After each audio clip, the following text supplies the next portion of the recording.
തോൽവി നമുക്ക് ആർക്കും തോൽവി ഇഷ്ടമല്ല, ജയത്തിലേക്കാണ്. പക്ഷെ ആ ജയിക്കാൻ വേണ്ടിയുള്ള ഒരു യാത്രയിൽ, കല്ലും മുള്ളും നിറഞ്ഞ യാത്രയിൽ പല സ്ഥലത്തും ബാസി ഒന്ന് ഇരുന്ന് പോകുന്നു.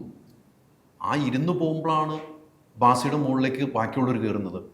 ആ ഇരുക്കൽ പിന്നീട് ഉയർത്തെഴുന്നേൽക്കാൻ കഴിയുമെന്ന് വിശ്വസിക്കുന്ന ബാസി ഇപ്പോൾ ഇന്ന് തന്നെ പറഞ്ഞു, സിനിമയുടെ പ്രൊമോഷൻ പോലും പോകാൻ എനിക്ക് ഭയമാണ്. എന്താണ് ചോദിക്കുന്നത്, എന്താണ് പറയുന്നത് നമുക്ക് പോലും അറിയാത്ത ആളുകളായിരിക്കും. ചിലപ്പോൾ നമ്മുടെ ചോദ്യമായിരിക്കും പിന്നെ നമ്മൾ എന്തെങ്കിലും പറഞ്ഞാൽ അതിനെടുത്തിട്ട് അതിൻ്റെ പല പല കാര്യങ്ങളായിരിക്കും വരിക. അപ്പോൾ നമ്മളപ്പോൾ പെട്ടെന്ന് ടെൻഷനാവും, ഓക്കെ ഇതിൻ്റെയൊക്കെ ആവശ്യമുണ്ടോ, വെറുതെ സിനിമ ചെയ്താൽ പോരെ. ബട്ട് അതിൻ്റെ ഓപ്പർച്യൂണിറ്റി നമ്മളായിട്ട് തന്നെ ഒരുക്കുകയാണ്. അപ്പോൾ ഈസി ടാർഗറ്റ് ആവാനായിട്ട് ആൾക്കാർക്ക് അറിയാം, ഓക്കെ അവൻ ഇങ്ങനെ ചൊറിഞ്ഞ അവൻ എന്തെങ്കിലും പറയും, അല്ലെങ്കിൽ so that's how it is. Usually അങ്ങനെയാണ്. ഞാൻ നേരത്തെ ഒരു ഇവിടുത്തെ കുറച്ച് നേരം മുമ്പ് ഇവിടുത്തെ ഇൻ്റർവ്യൂവിൽ ഞാൻ പറഞ്ഞായിരുന്നു, എനിക്ക് മനസ്സിലായെന്ന് വെച്ചിട്ടുണ്ടെങ്കിൽ ഓക്കെ നിങ്ങളുടെ ജോലിയാണ്, നിങ്ങളുടെ എല്ലാവരുടെയും ജോലിയാണ്. So it's nice, so it's okay. അതിനെ മനസ്സിലാക്കുക എന്നുള്ളതാണ് ഞാൻ ചെയ്യേണ്ടത്. അല്ലാണ്ട് ഞാൻ അതിനോട് ദേഷ്യവും കാണിച്ച് നിങ്ങളെ അതും ഇതൊക്കെ പറഞ്ഞു നിങ്ങളെന്തൊക്കെ പറയുന്നു രസമല്ലേ, നോ പ്രോബ്ലം. ഞങ്ങളുടെ ജോലി ഞങ്ങൾ ചെയ്യുന്നു. അത് ബാസി ആ സമയത്ത് ചിലപ്പോൾ എന്തെങ്കിലും തിരിച്ചു പറയുന്നു, എന്തിനാണ് എന്നുള്ള ചിന്താഗതിയിലേക്ക് പോയി അവരുടെ ജോലി അവർ നടക്കട്ടെ. അല്ല അങ്ങനെയല്ല, അതൊരു ഗിവ് ആൻഡ് ടേക്ക് അല്ലേ. അതുകൊണ്ടല്ലേ ഇപ്പോൾ എനിക്ക് എന്തെങ്കിലും ദേഷ്യം ഉണ്ടോ നിങ്ങളോട്? എനിക്ക് നിങ്ങൾ നിങ്ങളുടെ ജോലി ചെയ്ത് ജീവിക്കണം, ഞാൻ എൻ്റെ പരിപാടി ചെയ്ത് ജീവിക്കണം. അപ്പം പക്ഷെ തമ്മിൽ നമ്മളിങ്ങനെ ഒരു ദേഷ്യവും കാര്യവും വെച്ചിട്ട് അങ്ങോട്ടും ഇങ്ങോട്ടും മനുഷ്യരാണ്, അങ്ങോട്ടും ഇങ്ങോട്ടും ശരിക്കും നമ്മളുടെ തല വർക്ക് ചെയ്യും, നമ്മൾ ശരിക്കും കാര്യങ്ങൾ ചെയ്യും. അത് നമ്മുടെ മനുഷ്യരുടെ നേച്ചറാണ്. എനിക്ക് അതൊന്നും വളർത്താൻ താല്പര്യമൊന്നുമില്ല. എനിക്ക് എല്ലാവരുമായിട്ടും വളരെ സന്തോഷമായിട്ട് ജീവിച്ചാണ്. അതിപ്പോൾ ഹൈദരാലി ആണെങ്കിലും ആരാണെങ്കിലും. ഇപ്പോൾ ചേട്ടനെ വിചാരിക്കണ്ടാവും ഇപ്പം എന്നെക്കുറിച്ച് അങ്ങനെ തന്നെ ആയിരിക്കും ഞാൻ വിശ്വസിക്കുന്നത്. ഒരു സാധാരണ മനുഷ്യനെ നമ്മൾ എപ്പോഴും ദേഷ്യവും വിദ്വേഷമൊക്കെ ഉള്ളിൽ വെച്ചുകൊണ്ട് നിന്നിട്ടുണ്ടെങ്കിൽ അതിൽ നല്ലതൊന്നും വരുമെന്ന് എനിക്ക് തോന്നുന്നില്ല. അപ്പോൾ എനിക്കതാണ് മീഡിയനോട്. ഇപ്പം എന്തൊക്കെ എന്നിങ്ങനെ പറയുമ്പോഴും എനിക്ക് അതിപ്പോൾ ഞാൻ എന്താ ചെയ്യുക, ഞാനിപ്പോൾ ദേഷ്യപ്പെട്ട് നിങ്ങളോട് മറ്റേത് that's not what I can do. I can only reflect. ഞാൻ ഈ കൾച്ചറിനോട് ഒരു ഡയലോഗിലാണ്. ഞാൻ ഒരു ആർട്ടിസ്റ്റാണ്, ഞാൻ ഒരു സാധാരണ പാട്ടും സിനിമയൊക്കെ ഉണ്ടാക്കുന്ന ഒരാളാണ്, ഇത്രേ ഉള്ളൂ. ഇല്ലാണ്ട് ഈ പറയുന്ന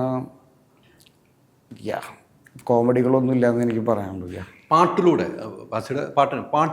ചില പ്രതികാരങ്ങൾ തീർക്കാം. പാട്ടിലൂടെ നമുക്ക് എഴുത്തിലൂടെ ചില പ്രതികാരങ്ങൾ തീർക്കാം. ഇപ്പോൾ ഉദാഹരണമായി വേടൻ്റെ ഒരു സംഭവത്തിൽ I love Vedan's music is amazing. Okay, ഈ പാട്ടിലൂടെ നമുക്ക് പ്രതികാരം തീർക്കാം. അങ്ങനെ പാട്ട് എഴുതുമ്പോൾ നമുക്ക് ചിന്താഗതി വരുമോ? പാട്ട് നമ്മൾ എഴുതി നമ്മൾ റപ്പ് ചെയ്യുമ്പോൾ നമുക്ക് പറയാനുള്ള ഇതിലൂടെ പറയാം, അങ്ങനെ തോന്നാറുണ്ടോ? ഒബ്വിയസ്ലി നമ്മൾ തന്നെ എഴുതി നമ്മൾ പറയുകയാണല്ലോ. അപ്പോൾ എന്തായാലും അതിനകത്ത് ഇപ്പോൾ ഞാനിപ്പോൾ ഇങ്ങനെ എനിക്കിത് പറയണം എന്ന് വിചാരിച്ച് ഞാൻ പാട്ട് എഴുതാറില്ല. എൻ്റെ പ്രോസസ്സും അതല്ല. I try to write what is there. And ഞാനിപ്പോൾ തുടങ്ങിയുള്ളൂ ഇതൊക്കെ. വേടനൊക്കെ ഭീകര ലിറിസിസ്റ്റാണ്. വേടൻ്റെയൊക്കെ എന്താ പറയുക, ഭയങ്കര കാറ്റലോഗാണ് അവൻ്റെ വാക്കുകളും, അവൻ്റെ വൊക്കാബുലറിയൊക്കെ ഭീകരമാണ്, how he deals with Malayalam. അപ്പോൾ ഇവരെല്ലാവരും എൻ്റെ ഇൻസ്പിറേഷനാണല്ലേ. Fejo, him, all these guys എനിക്ക് എന്താ ഇപ്പോൾ എല്ലാവരും ഇപ്പോൾ MC കൂപ്പർ, എനിക്ക് എല്ലാവരും പേരെടുത്ത് പറയാൻ they are all really nice. അപ്പം ആ ഒരു ഇൻസ്പിറേഷൻ അവരുടെ ജീവിതത്തിൽ നിന്ന് ഒന്നുമില്ലായ്മയിൽ നിന്ന് പാട്ടുണ്ടാക്കി അവർക്ക് ഇഷ്ടമുള്ള മ്യൂസിക്കിൻ്റെ മേളിൽ പാട്ട് വെറുതെ സ്പോക്കൺ വേർഡ് ആണെങ്കിലും വെറുതെ വർത്താനം പറഞ്ഞ് പോവാണ്, പക്ഷെ കേൾക്കാൻ നല്ല രസവും it's A good mental process. അപ്പോൾ ഞാൻ ഒരു മ്യൂസീഷ്യനാണ്, ഞാൻ പാട്ട് പാടുമായിരുന്നു. ഞാൻ ഇംഗ്ലീഷിലാണ് നേരത്തെ എഴുതിയിരുന്നത്. എനിക്ക് മലയാളം എഴുതാന്നുള്ളത് ഭയങ്കര ഒരു ചാലഞ്ചായിരുന്നു. എനിക്ക് പേടിയാണ്, എൻ്റെ മലയാളം അത്ര കൊള്ളില്ലല്ലോ എന്നുള്ളൊരു ഇതാണ് ആരണോ.